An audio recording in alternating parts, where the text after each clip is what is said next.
Hi my YouTube family, कैसे हैं आप वादे के मुताबिक मैं ब्लॉग बना रही हूँ क्योंकि आपने कहा था आंटी चाहे आप कुछ भी डालो लेकिन आप ब्लॉग ज़रूर बनाइए। तो फिर मैंने ये सोचा है कि क्यों ना मैं ब्लॉग बनाऊँ। एक ऐसा इतना सुंदर सा मैंने जब नीचे अपने कमेंट पढ़े तो मुझे लगा कि नहीं, मुझे ब्लॉग बनाना चाहिए। कुछ भी बोलो चाहिए, लेकिन अगर मैं बाहर नहीं चाहूँ तो घर बैठ के भी मैं बात कर सकती हूँ। तो बस अब लगभग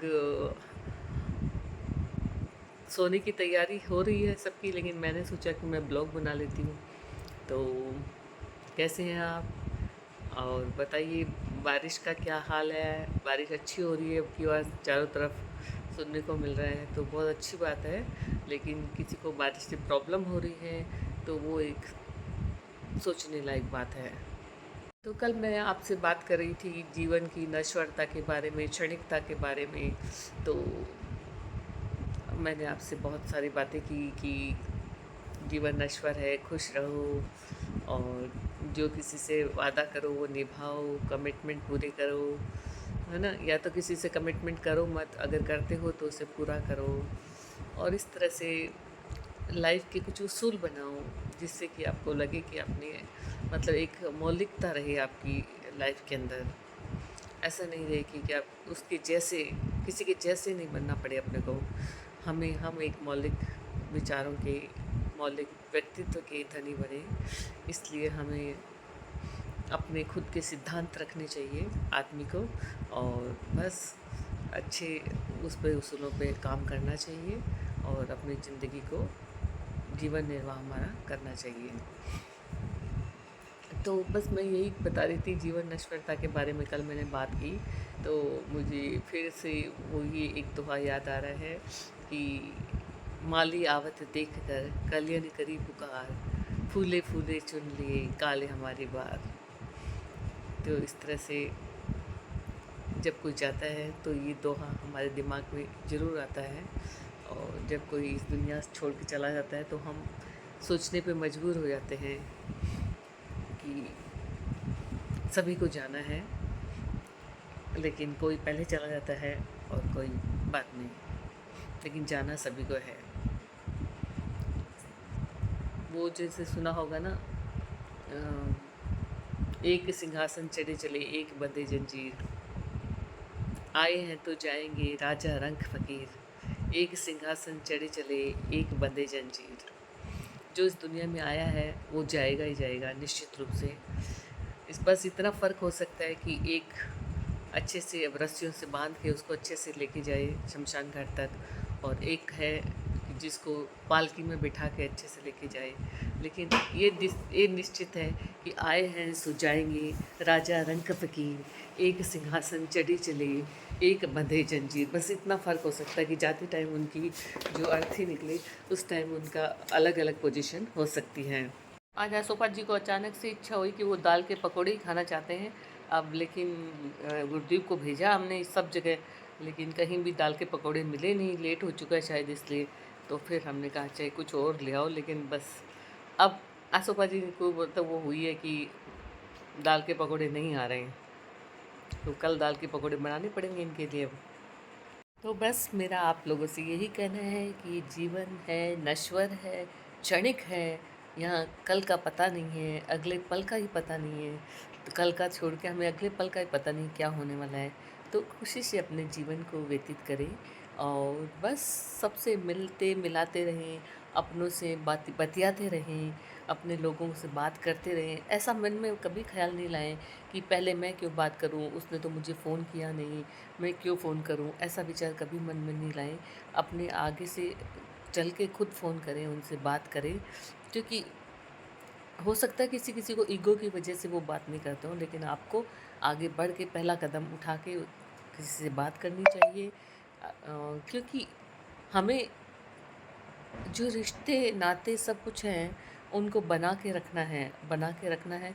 और इसके लिए गलतियां तो सबसे होती है, तो इन सब को बनाए रखने के लिए हमें सबसे आगे कदम, एक कदम आगे बढ़ाना हमें पड़ेगा। हमें खुद को, रिश्तों को बनाए रखने के लिए एक कदम हमें खुद को आगे बढ़ाए रखना पड़ेगा। हो सकता है अगला नादानी में ऐसा कर रहा हो, लेकिन हमें आगे कदम बढ़ा के और अपने कहते हैं रूठे सुजन मनाइए, जैसा मैंने कल कहा था, कल वाले ब्लॉग में मैंने बताया था ना, रूठे सुजन मनाइए जो रूठे सो बार।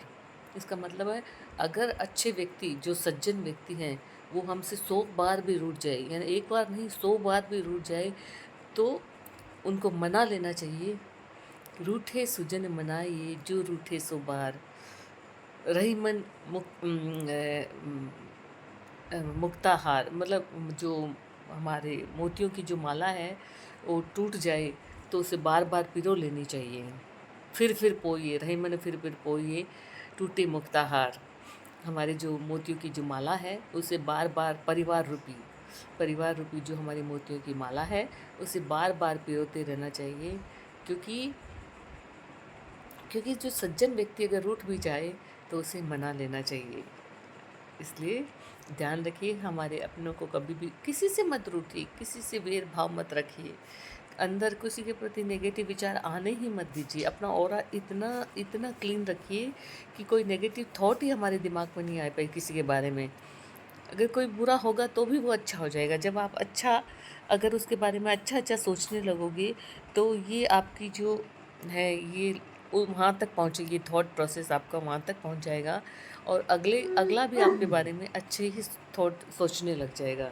इसलिए किसी के बारे में बुरा सोचे ही नहीं, सबके बारे में अच्छा अच्छा सोचे, वो भी अच्छा है, वो भी अच्छा है, वो भी अच्छा है, बस सबके बारे में अच्छा अच्छा सोचिए। किसी के बारे में बुरा विचार आते ही निकाल दीजिए कि नहीं नहीं, मेरा ऑरा ख़राब हो जाएगा, अगर मैं किसी के बारे में बुरा सोचूंगा तो मेरा ऑरा ख़राब हो जाएगा और मुझे अपना ऑरा क्लीन रखना है। याद होगा आपको, देवताओं के चारों तरफ जो वाइट कलर की एक बना होता है ना, जब हम कोई तस्वीर देखते हैं तो उसमें ये ऑरा होता है, वैसा ऑरा हमें एकदम क्लीन रखना है हमारा। इसलिए अच्छे अच्छे थॉट हमारे माइंड में आने चाहिए, किसी के प्रति नेगेटिव मत सोचिए। अब तो मैं तो कहती हूँ कि जो बरसों की जो भेदभाव है ना उनको भी भुला के आगे बढ़ना चाहिए, और कुछ नहीं होता, इंसान एक दिन चला जाता है, हम परमानेंट नहीं है यहाँ पे। हम कुछ, अब ये छोटू बहुत, जब मैं ब्लॉग बनाऊंगी तो बीच बीच में बहुत डिस्टर्ब करेगा, तो आप माफ़ करें, आपको आवाज़ नहीं आ रही हो तो मैं तेज़ बोलने की कोशिश कर रही हूँ। तो मेरे कहने का मतलब है कि क्या कह रही थी मुझे, अब मैं थोड़ा अपने उससे छोटू की वजह से थोड़ा सा डिस्टर्ब हो गई। तो मेरा कहने का मतलब है कि हम परमानेंट बसने के लिए नहीं आए यहाँ पे, हम सब थोड़े टाइम के लिए आए हैं और अपने अपनी भूमिकाओं का निर्वहन कर रहे हैं, जो जो हमें भूमिका मिली है, एक माँ की, एक पत्नी की, एक बहन की, जो भी एक बेटी की जो भी भूमिका मिली है हमें, जो भी हमें किरदार मिला है, उस किरदार का निर्वहन हमें अच्छे से करना है।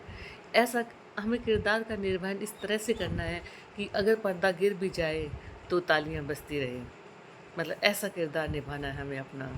इसलिए अपना किरदार निभाने के लिए आप तत्पर रहें, जो हमें मिला है, जो हमें अपना पद या जो किरदार मिला है उसका निर्वहन अच्छी तरह से हो, उसकी सारी भूमिकाओं का निर्वहन अच्छी तरह से हो, ताकि हम जब चले जाएं तो लोग हमें याद करते रहें कि वो क्या व्यक्तित्व था। कहना है कि पैसा ही जीवन में सब कुछ होता है, तो मेरा मानना ये है कि पैसा जीवन में कोई बड़ी चीज़ नहीं होती है। ये ऐसे ही जैसे हम गाड़ी में पेट्रोल डलवाते हैं और गाड़ी हमारी चलती रहती है, बस वो पेट्रोल की भूमिका ही निभाता है पैसा खाली। तो हम ऐसे नहीं कह सकते कि पैसा जीवन में बहुत बड़ी चीज़ है, वो हमें जीवन निर्वाह के लिए मिलता है। तो इसलिए खाली पैसे की तरफ ही नहीं भागे, आप इसके अलावा भी आपको अपने व्यवहार में मधुरता वगैरह बहुत सारी चीज़ों का ध्यान रखना है। ऐसे नहीं कि पैसे वालों के पीछे, छोटू छोटू छोटू ऐसे नहीं करते। छोटू को आप दे दो ना, वहाँ से लेके आइसक्रीम खाना चाहता है शायद, आप दे दो। छोटू की भी आइसक्रीम खाने की इच्छा, जब आसू भज्जी की पकौड़े खाने की इच्छा होती है तो छोटू की आइसक्रीम खाने की इच्छा होती है। तो हमारे घर में भी अलग अलग किरदार हैं ये सब।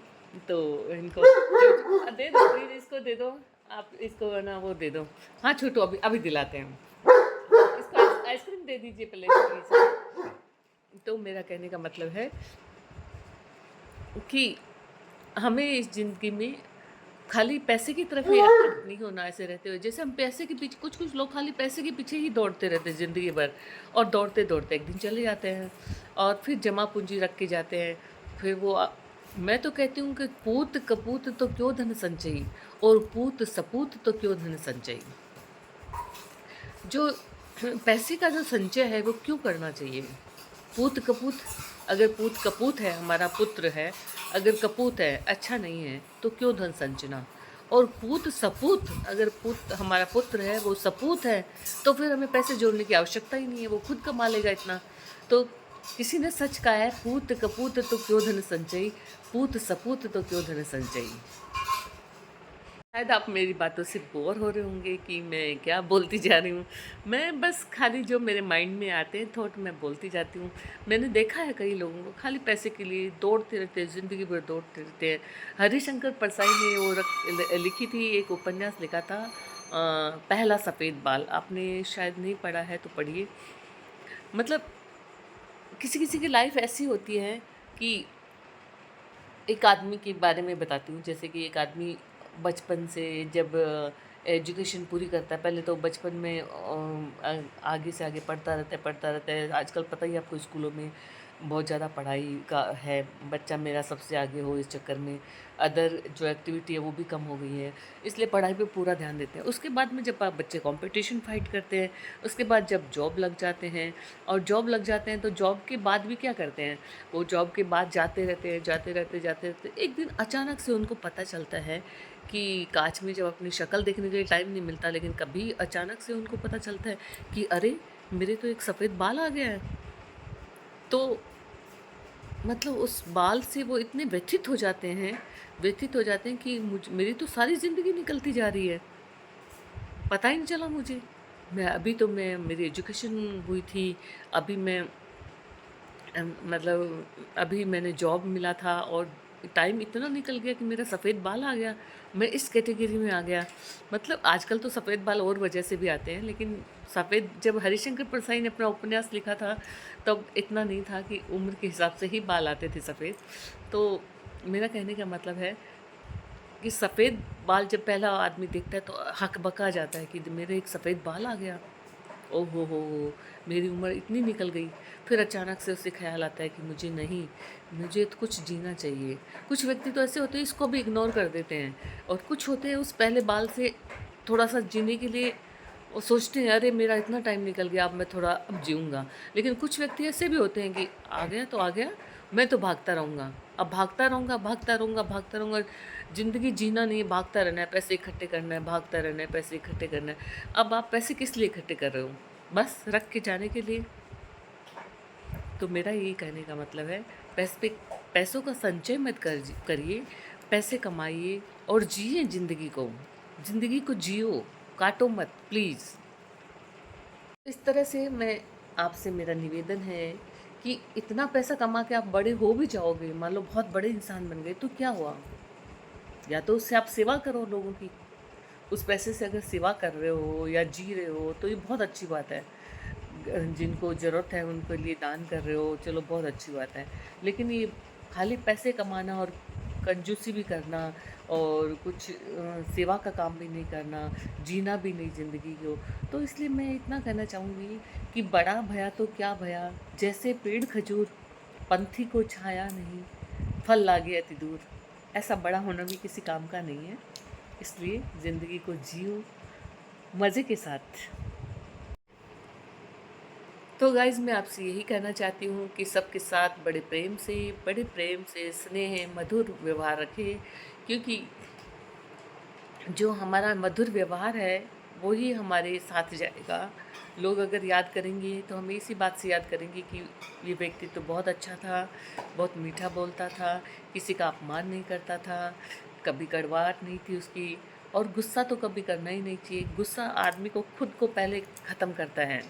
अगर हम किसी पे गुस्सा करते हैं तो दूसरे आदमी को तो गुस्से से हमारा व्यवहार ख़राब होता ही है, लेकिन गुस्से से सबसे ज़्यादा स्वास्थ्य हमारा इफ़ेक्ट करता है।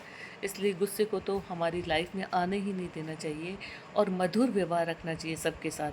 जितना मिठास के साथ अपनी बात को आप कहोगे, कड़वी से कड़वी बात को भी अगर मिठास के साथ परोसोगे तो आपका काम आसानी से हो जाएगा। और कभी भी अपने रिश्तों में कड़वाहट नहीं आने दें, कभी भी कोशिश करें, क्योंकि रहीमदास जी ने कहा है, रहीमन धागा प्रेम का मत तोड़ो चिटकाए, तोड़े से फिर ना जुड़े, जुड़े गांठ पड़ जाए। इसलिए कोशिश करो कि गांठ नहीं आ पाए।